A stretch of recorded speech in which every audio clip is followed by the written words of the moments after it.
Good morning, everybody.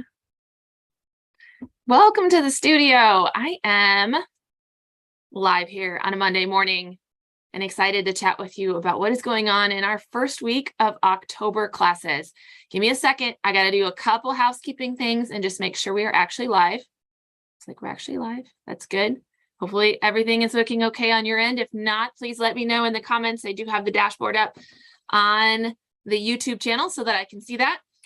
There's a little bit of a delay, so just be patient with me. If you make a comment on the live broadcast, it might take me a second to see it.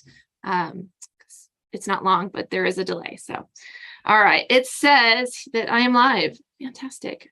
I love when I get the notifications. Did you know you can do that? You can subscribe to our YouTube channel and you get a notification when we go live. Kind of fun. I don't do it very often, every Monday, but other than that, I don't bug you. So welcome to all of my new students. We have a whole bunch of new kiddos that are joining our studio for the month of October.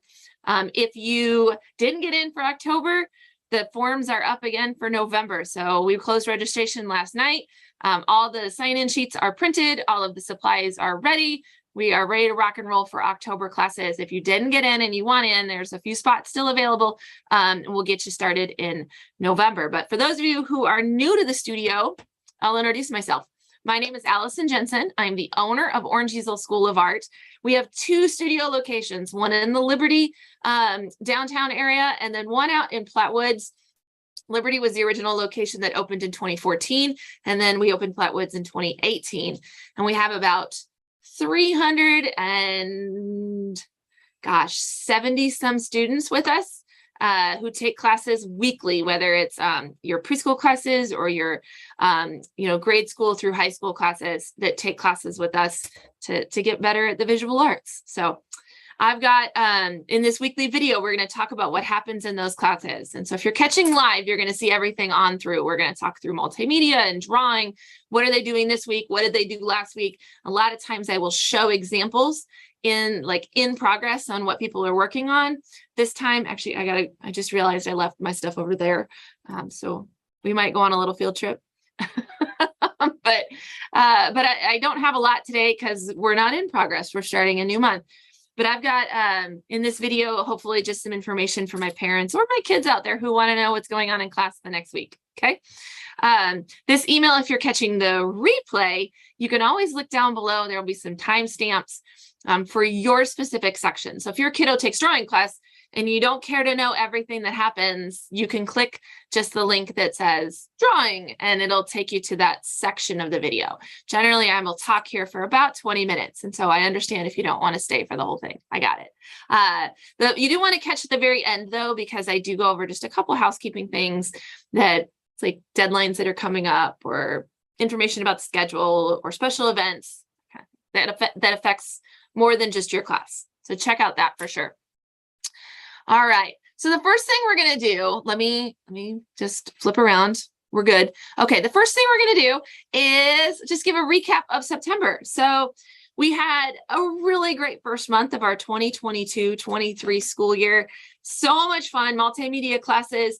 They are the ones that are most affected by the change in the new month because everything changes. It's like pastels are done. We are on to clay. But before we wrap and put a neat little bow on pastels, I thought I'd show you just a couple pictures of these adorable pastel classes. So we had all of our projects go home in multimedia classes last week. If you missed your fourth class, then you missed the finishing step, the framing, the artist statement, the signing, all of that for your project. If that's the case, then it's not a big deal.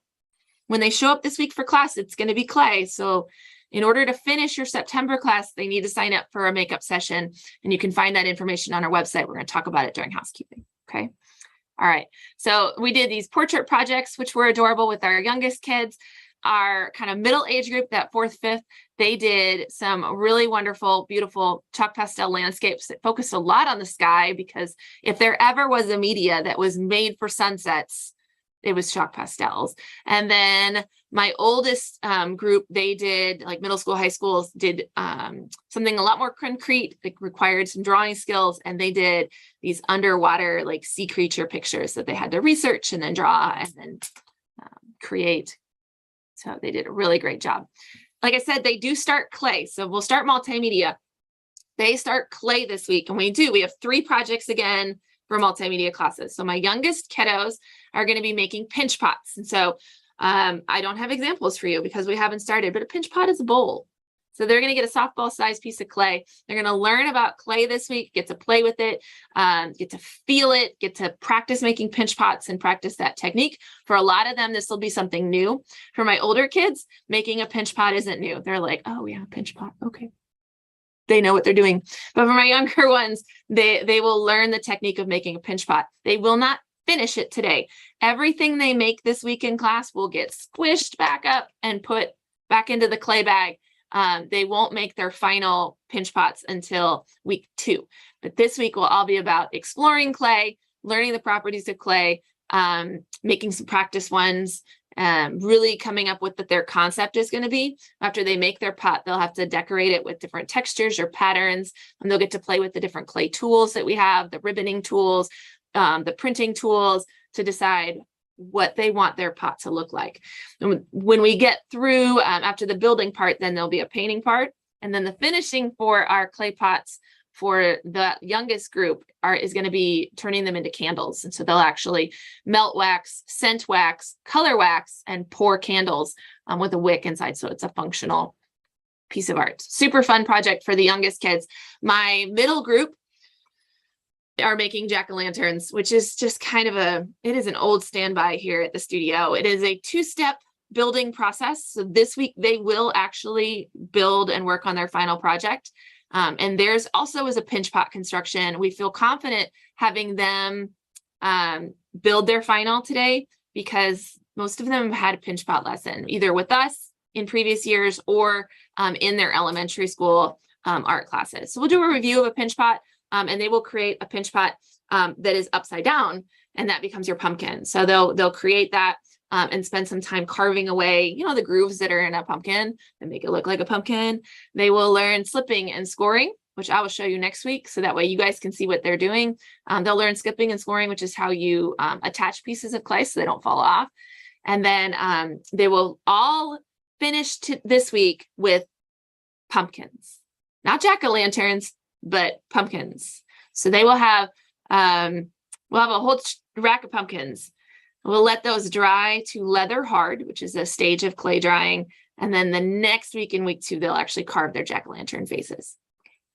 The scale on those is just big enough to put a battery operated tea light in the bottom so that they light up.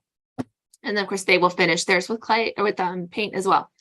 My oldest kids have a lot more, just really in general, in all of the projects, they have a lot more, like usually it's a very broad topic we give them. And then they have to decide what they do with that topic. So we have made these hamburger sculptures, which are all different pieces. So each piece of clay, I'm gonna go grab it. It's right over here. I was so close to remembering everything today. It'll be easier for me to show you. This is one of Miss Akira's sculptures. So it is a food sculpture, and it is a stackable hamburger sculpture. Now, what's cool about this is each piece comes apart. Oh, that's green, so you can't see it. That's the lettuce. Look at the tomatoes and the cheese. So each one of these, the hamburger patty, had to be sculpted. This is our little hamburger bun. Yeah. Had to be sculpted and painted to fit together into their little food sculpture. So the kids in my middle school, high school class, they don't have to make burgers. They can make tacos. They could make sandwiches. It needs to be something food item related and multiple pieces is what we're looking for them. It's very pop art and super fun. So they will do a lot of brainstorming and a lot of sculpting and a lot of painting. If you have a middle school, high schooler, and they look at you and say, I need more time in class, that's probably true.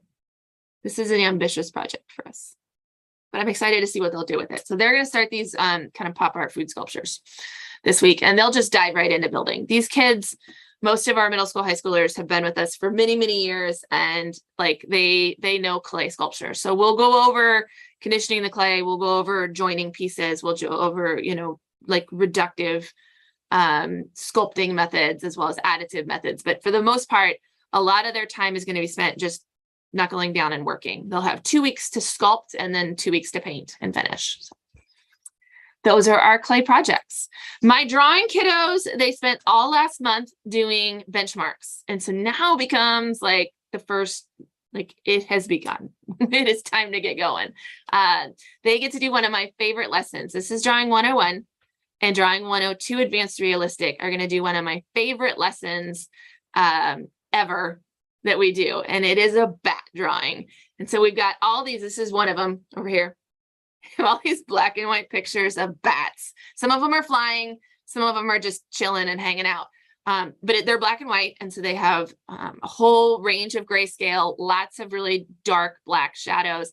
And they're going to be using charcoal. So compressed charcoal, vine charcoal, as well as white charcoal to make their drawings. And they do it by covering their whole paper in charcoal first, and then digging out those lighter spots with an eraser. So it's a different way. We dig out highlights instead of adding in shadows. And they'll still use compressed charcoal to add in super darks, but it's a fun way to change the way you think about values.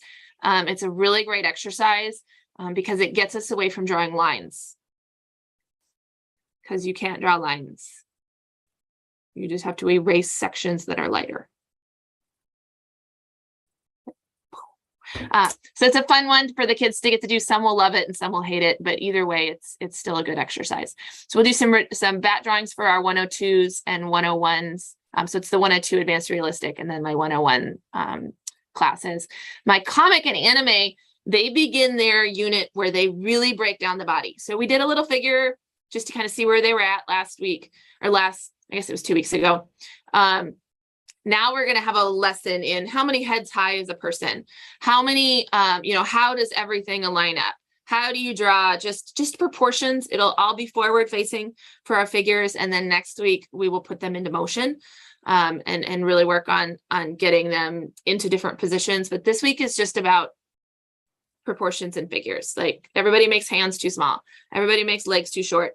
So identifying those kind of, I don't know, parts that trip people up, and then working through those. So we will do figure drawing with our pupils in comic. My fundamentals kiddos this week start their October curriculum. In September, we did dots and circles, and in October, we do lines. So we're going to look at the art of Mondrian, which I'll show you next week. If people don't know who Piet Mondrian is, I'll show you some of his artwork. That'll be the famous art that we look at. They're going to read a book called Lions That Wiggle, which is an adorable book with a bunch of monsters in it, which is fun. They will also get to play with clay. So they'll start their class with Play-Doh, because Play-Doh is easier to work with than clay, and get those like fingers working, and they can be successful with Play-Doh. And then they will, during their project time, they will make clay bowls. So they'll have time to like play with the clay, to roll it out, to form it. It's a slab bowl. It's not a pinch pot, because we usually don't have the muscles at that age to really form a great pinch pot. So we use a slab and we form them into, the bowls just get set. The slabs get set into bowls, and then that way they dry in that concave shape. They press in pieces of yarn, and that's that line lesson. So rather than drawing lines, now we're using yarn to make our lines. So they will press in their yarn in order to make their lines into the bowl, and then the yarn will stay in that bowl. So those will dry, and they will finish those through the next 2 weeks of classes. So it'll take us the whole month to finish our wonderful clay bowl projects, but that is a fun kind of keepsake, because I mean, clay projects are really special. So we'll do Lines That Wiggle this week, and then I know last week is Elmer, and the middle week is The Perfect Square. Such a good one. So anyways, those are all the great books.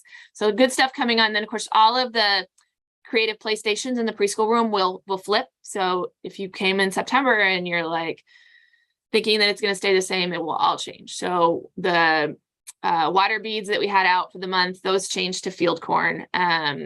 we put out, this is a picture here of last year's, it's the painting with cars because it makes lines. And so we try to work in the curriculum in something that's a little bit more like creative, like free play time also. I thought it'd be really good. That's all the classes, you guys, but I thought it would be really good as we are moving through the school year to go through our mission. Yeah, I'm gonna talk about mission and core values really quick. This is something that we had worked, of course, when we opened in 2014. For those of you who don't know, the business started in my basement.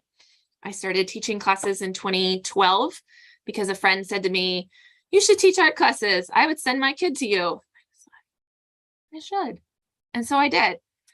It was in my dining room to begin with. And then eventually we did construction and built out the basement to its own exterior entrance. And it could hold 8 to 10 kids at a time. And 10 kids was really, really crowded. It's not a big space.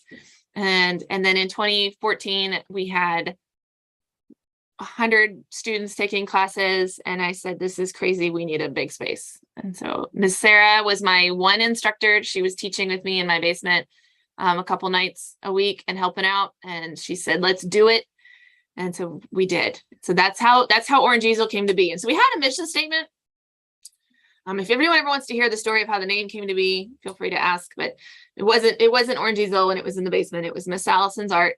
And, but anyway, so we had a mission statement and we haven't really reworked it in a while. So over the summer, the staff and I reworked it. So this is our mission. It is to provide a space for creative children to learn art techniques, connect with others, and grow as artists. So we are a teaching studio, not an arts entertainment business, but an arts education. And it's a blurry line, but I think it's an important one.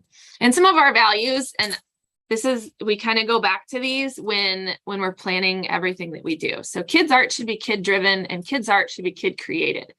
And they'll sound like they should be the same things, but they're really not. And a lot of times it's very easy for us as adults and as teachers to give them all the answers, to be like, here's what we're painting. And then we all paint it or we'll all draw it. And what it does when we do that, we get better art. But we take away the choices that they get to make. We take away their decision making. We take away, the fact that they get to choose their subject or design how they're going to lay out their picture, and then to solve the problems that come up because of those choices. Because sometimes we don't make the right choices. Sometimes I don't make the right choices. It's a lot easier to copy something that's already done and good, as opposed to coming up with something in my brain. And that's not just kids. That's me too. It's everybody.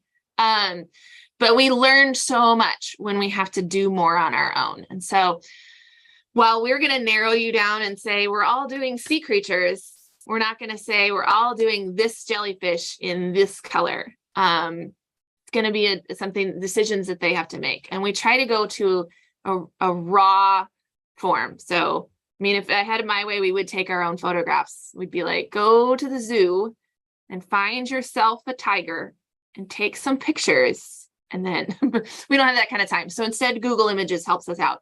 And we just go tiger and we print as many like big cat images as we can, so that they can do their own research and coming up with their subject, have their own observations to make their art. So we want it to be as kid driven as we can have it be within the framework of our limitations. We still have to finish a piece of art in 4 weeks. So kids art should be kids created, which means I'm not going to draw on your paper. And I'm not going to paint on your paper. I might draw next to you. I might mime it for you on your paper with my finger. And if they're really young, I might hand over hand it. But for the most part, it's yours. So kids art is kids created. The creative process has as much value as the resulting artwork. And this kind of goes back to the kid driven part. But we really believe that the decisions we make, the way we talk about our art, the critiques that we have when we give feedback to other people, the obstacles we had to overcome, the 3 times we had to restart, like all of that process is that's where the value is. I mean, it's great to see the finished pieces and we celebrate those, but we celebrate just as much the process that it took to get there. Okay. And then the last thing is there's no substitute for time and practice.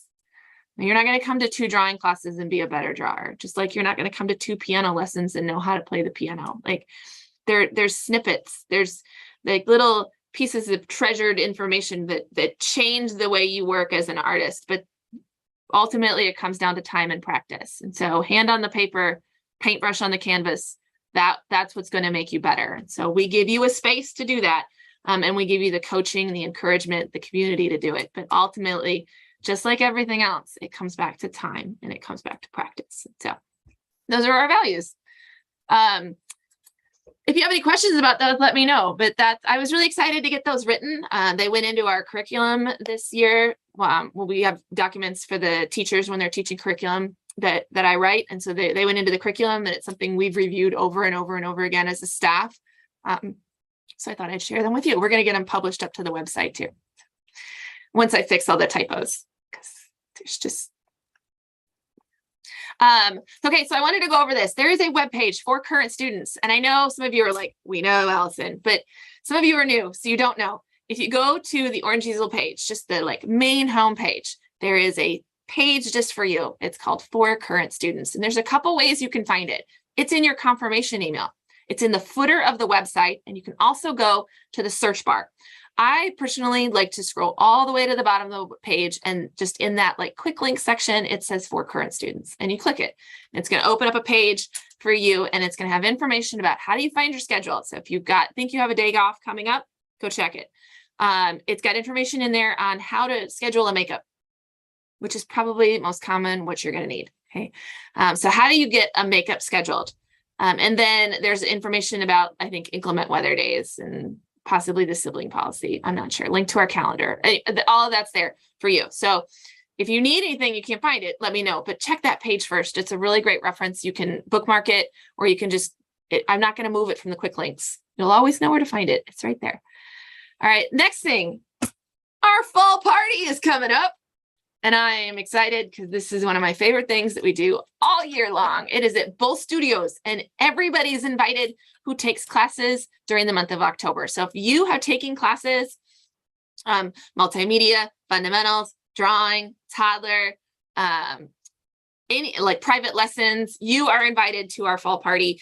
We ask that like don't invite aunts and uncles and like cousins. Like it's not a family reunion, but mom, dad, siblings, who you live with in your immediate family, right? More than welcome to come. This little piece of paper is on the sign-in sheets, like right there on the sign-in table. It is also coming home with your kids this week. And it's got information on the fall party. You can also go to the website under special events, and this information is there too. So if you're like, there's no way my kid is going to remember to bring this to me, it's okay. It's under special events on the webpage, and the QR code, which is where you RSVP, there's a link to that. So if you don't have this, don't stress out. Just go to the special events. If you still can't find it, just send me a message. We do need people to RSVP because I need to know how many hot dogs my husband has to grill that day. Because Mr. Brett doesn't like it that I boil hot dogs.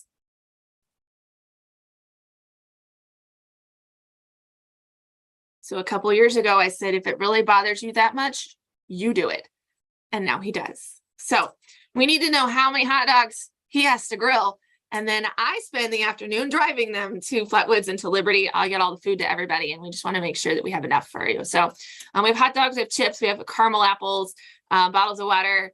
I'm trying to think what else. Bring your own pumpkin. We have decorating stations for you to decorate or carve your pumpkins. Okay.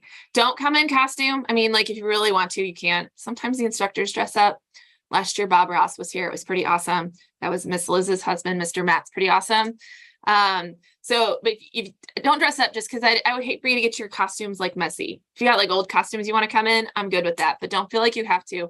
It's really just a community time to get together and do pumpkins and hang out. And if you don't have a pumpkin, it's fine. You can still come and eat dinner and hang out. It's cool. Okay. So that is coming up October 16th. It is 5 o'clock, both studios, same time. Okay. Last little piece of information for you. Are you ready? You can't. I'm in the way. Here we go. Birthday parties. So this is the busiest time of the year for our studio, October and November. are like huge for parties. October's pretty much booked. But if you are a studio club member and you have like a winter birthday, go ahead and get on my calendar. Okay. Because I would hate, like, you get a half price birthday and I really want you to use that discount. And I hate it when I don't have birthday parties for my people, like booking slots. So that's my one note, because I feel like it's starting to fill up, and I know there's a bunch of you with fall birthdays, and COVID like kind of made us gun shy about planning too far ahead. But get on my calendar, okay? Because I want to make sure I have a spot for you. All right. I think that's it. Yeah. Those are all my notes for this week. So thank you for tuning in to our week 1 October video. Welcome to all of our new faces. If I don't know you, I can't wait to meet you. And I will be back next week with more stuff. If you need me, you know where to find me, right? Everybody knows. Hopefully everybody knows. Everybody knows. You email me or you send me a message to my Facebook page. Even if you want a phone call, send me a message and tell me you want a phone call and we'll set it up. Don't just call me, because like I've already missed 3 phone calls here while I'm live streaming and nobody left a message. So I don't even know who to call back. So, all right. Have a good one, everyone. Happy Monday. Can't wait to see you.